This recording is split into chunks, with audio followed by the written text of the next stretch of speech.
சற்று முன் கிடைத்திருக்கக்கூடிய முக்கியமான ஒரு தகவல்.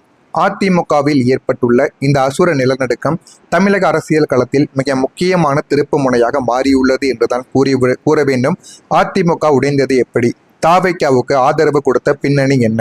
ஒன்றன் பின் ஒன்றாக முழுமைக்கும் காணலாம். 2026 சட்டமன்ற தேர்தல் முடிவுக்கு ஒரு தொங்கு சட்டமன்றத்தை உருவாக்கிய போது 108 இடங்களை பெற்ற விஜய் ஆட்சி அமைக்க பெரும்பான்மை 118 இடங்கள் தேவைப்பட்டது.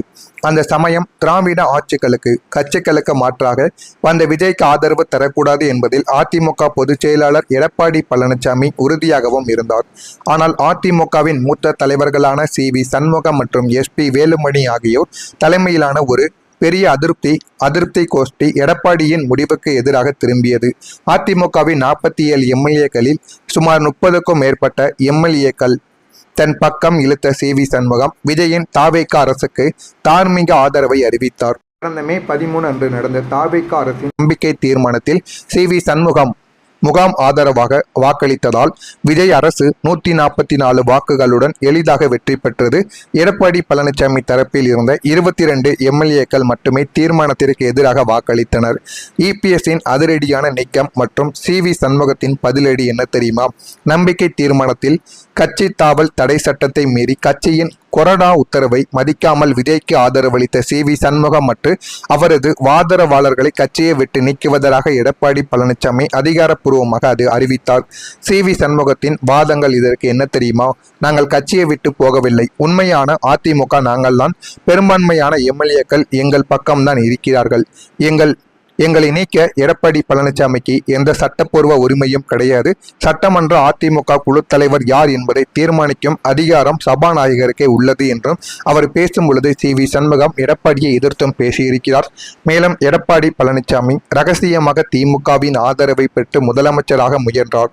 அதை தடுக்கவே நாங்கள் விஜய்க்கு ஆதரித்தோம் என்ற ஒரு வெடிகுண்டையும் CV சண்முகம் முகாம் தூக்கி போட்டு இருக்கிறார். இதுவும் மிகப்பெரிய ஒரு குழப்பங்களுக்கும் நிச்சயமாக ஆளாக்கியிருக்கும்.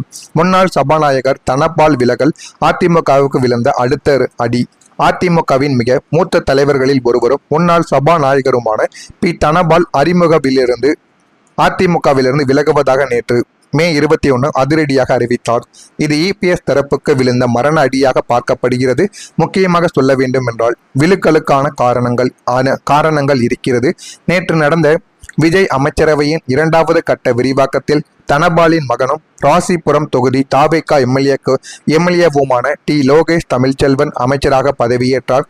மகன் அமைச்சராக பதவியேற்ற விழாவிற்கு வந்த தனபால் அதிமுக தலைமையில் கடந்த சில காலமாகவே எனக்கு எவ்விதமான முக்கியத்துவமும் அளிக்காமல் என்னை முற்றிலும் புறக்கணித்து வந்திருக்கிறார்கள். அதனால் தான் இனி அதிமுகவில் நீடிக்க விரும்பவில்லை என்று அவர் ஒரு குற்றத்தையும் இந்த ஒரு நேரத்தில் வைத்திருக்கிறார்.